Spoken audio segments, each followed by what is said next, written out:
여의도 어퍼컷 장해찬 최고위원 모시겠습니다. 어서 오십시오. 네, 안녕하세요. 복당하셨나요?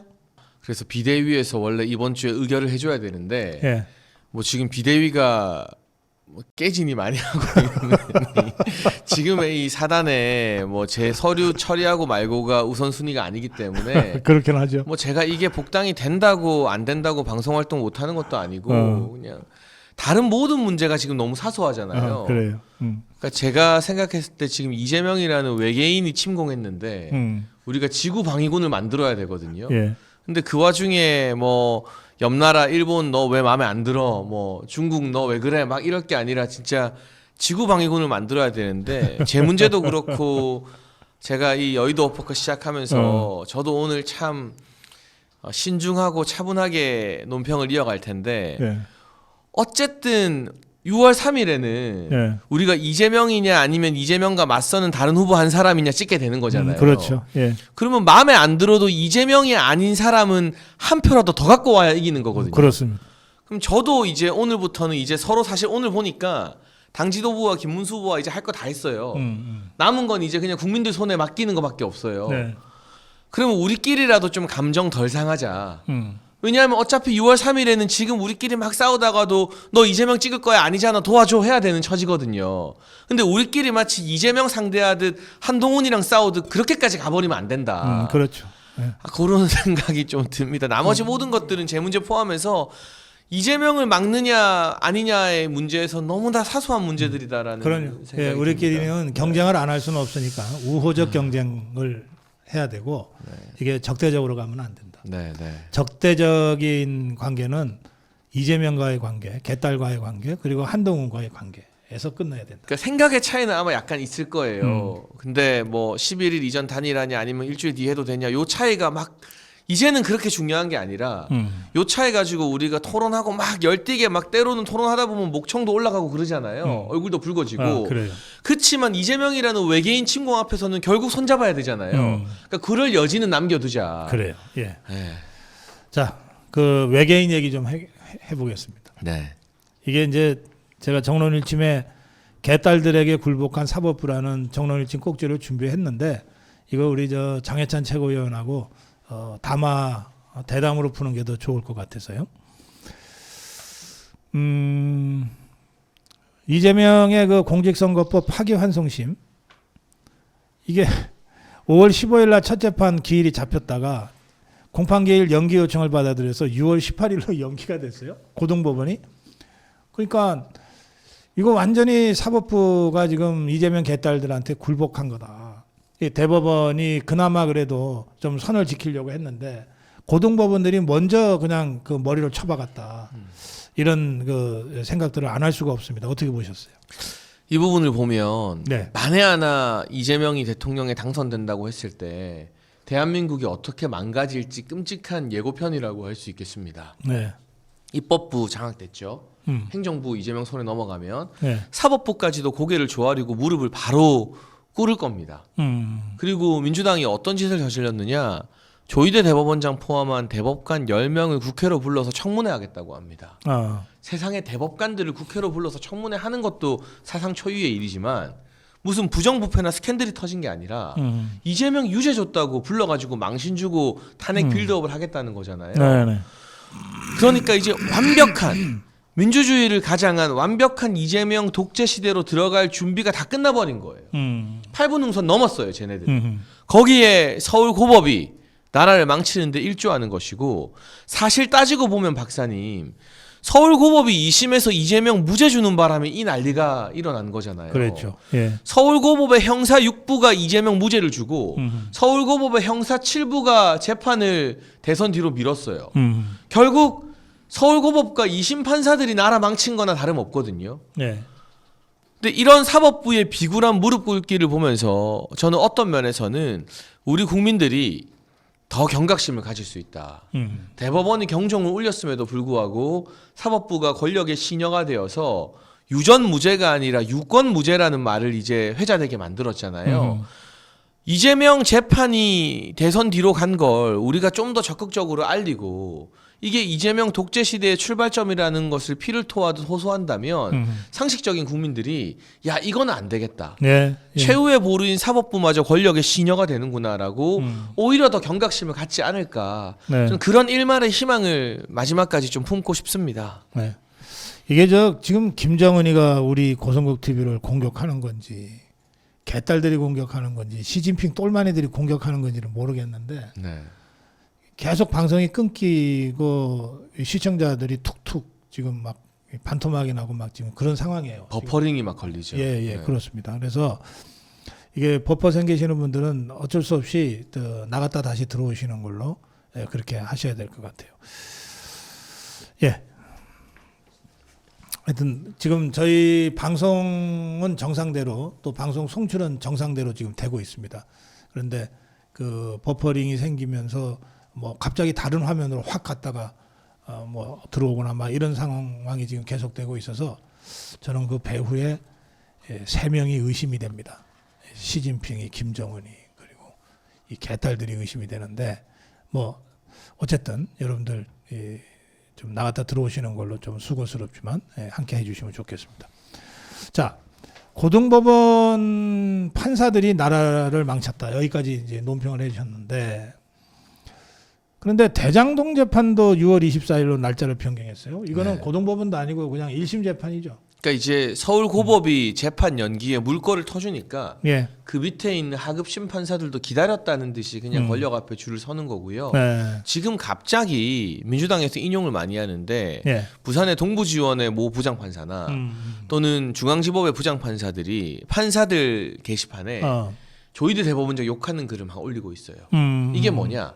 저 다음 대법관 시켜주세요라고 이재명한테 손드는 거거든요. 그러니까 법원 내에서 벌써 권력의 줄타기를 하면서 특정 정치인의 실명을 거론하며 노골적으로 이 사람이 뭐 잘못했냐? 윤석열 대통령이 더 잘못했다. 이런 글을 막 올려요. 부장판사들이. 네.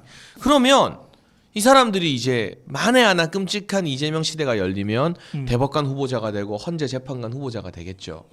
지금 이런 것들을 국민의힘과 보수 진영에서 국민들께 더 많이 알리기 위해서 단일 대우를 형성해야 됩니다. 그러니까 누구 잘잘못 따지기 이전에 그건 각자 생각이 있을 텐데 우리끼리 지금 내부의 이슈로 지지고 볶고할 게 아니라 네. 정말 사법부가 권력의 시녀가 되고 있다. 법관들마저도 이제 믿을 수 없는 세상이 된다. 이러면 네. 이제 인민재판 펼쳐지면 민주당 당원이고 좌파인 사람은 무슨 죄를 저질러도 죄가 감경될 것이고 보수적 성향을 가진 사람들은 2배, 3배 가중 처벌될 것이다. 그런 세상이 이제 한 달 뒤에 펼쳐질지도 모른다는 것을 피를 토하듯 지금 좀 호소해야 되는 거 아니겠습니까? 네. 그리고 네. 보수 유튜브도 이 국민의힘 내부 상황에 대한 논평도 당연히 해야겠지만 오늘 고성국 박사님이 하신 것처럼 민주당과 이재명 사법부의 문제에 대해서도 우리가 평소보다 더 2배, 3배 사람들이 지금 당장 관심이 딴 데 있고 안 봐준다 하더라도 좀 많이 이야기하고 그 네. 부분을 좀 많이 언급할 필요가 있다는 절박한 생각이 듭니다. 그럼요. 그 민주연구원의 부원장을 지낸 자인데 박진영. 예. 네. 그 민주연구원 부원장이면은 그 좌파 동네 저 종북 주사파 동네에서는 꽤 그 중요한 자리예요. 네. 근데 이자가 그 상권 분립이 필요 없다 없애버리자 200년 됐는데 뭐 어쩌고 저쩌고 그런 소리까지 했단 말이에요. 그게 이제 이재명과 민주당의 속내입니다. 네. 이 박진영 전 민주연구원 부원장은 네. 제가 소개를 좀 해드리면 네. 과거 이제 윤석열 대통령과 이재명 대선 때 이재명의 음주운전을 옹호하는 발언을 페이스북에 올렸어요.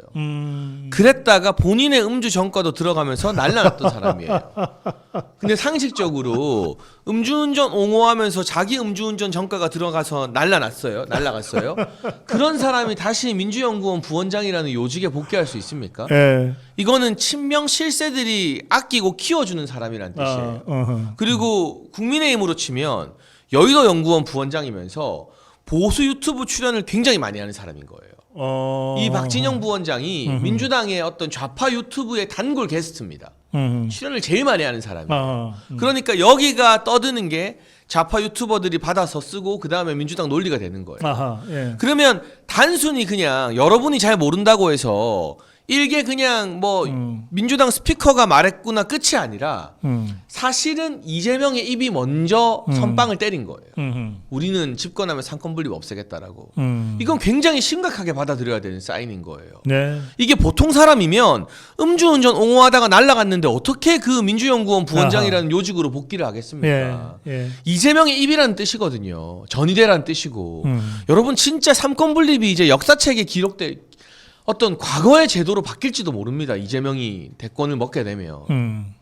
그 뭐 부원장 얘기도 그렇지만 그 이재명이가 지금 돌아다니면서 떠드는 얘기들이 진짜 이게 좀 위험한 그 발언들이 있어요. 네. 그러니까 투표는 총알이다. 이게 이제 모택동의 권력은 총구에서 나온다를 이재명식으로 이게 뭐 머리가 별로 안 좋은 자니까 뭘 제대로 인용을 못해. 하여튼 대충 그런 느낌으로 지금 하는 것 같고. 그다음에 뭐 혁명이라는 단어를 쓰면서 혁명해야 되는데 화끈한 변화다.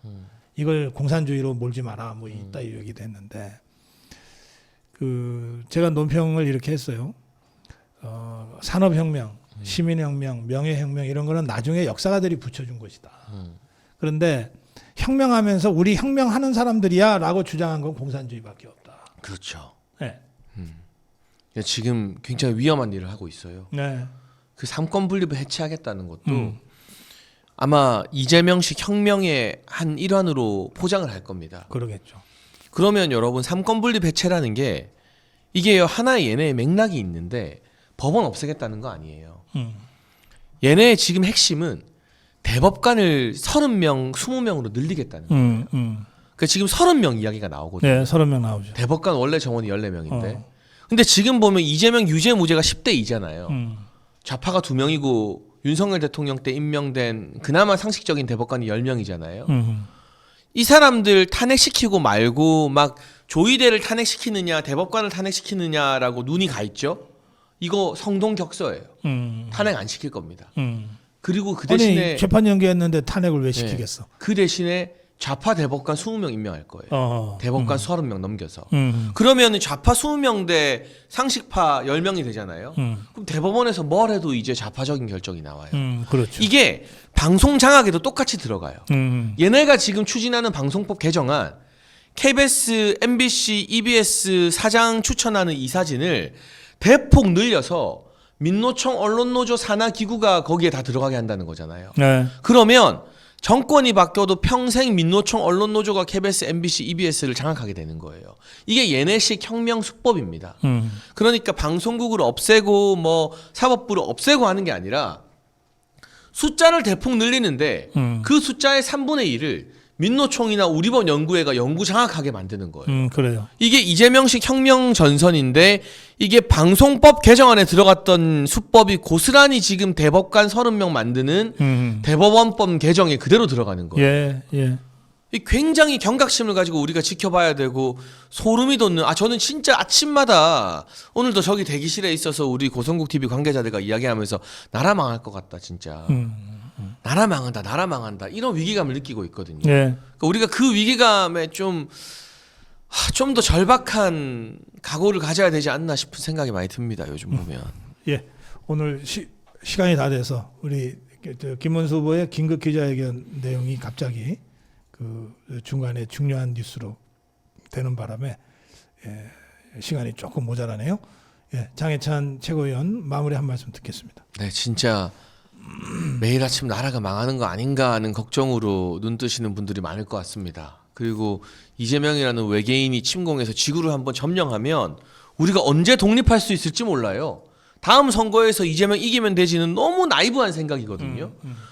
그러면 지금 작은 차이나 이런 것 때문에 우리가 열심히 토론하곤 하더라도 우리 자유우파 진영 안에서 반 이재명 전선에 서 있는 사람들을 죽일 놈으로 원수 취급하는 데까지는 가지 말자. 언젠가는 어차피 우리가 일주일, 2주일 안에 다 힘을 모아야 되는 거 아니냐. 그런 말씀을 지지자 여러분께도 시청자 여러분께도 좀 간곡하게 드리고 싶습니다. 네. 예. 예, 장해찬 전 최고위원과 함께했습니다. 여의도 어퍼컷. 예, 여기서 인사드리겠습니다. 고맙습니다. 감사합니다.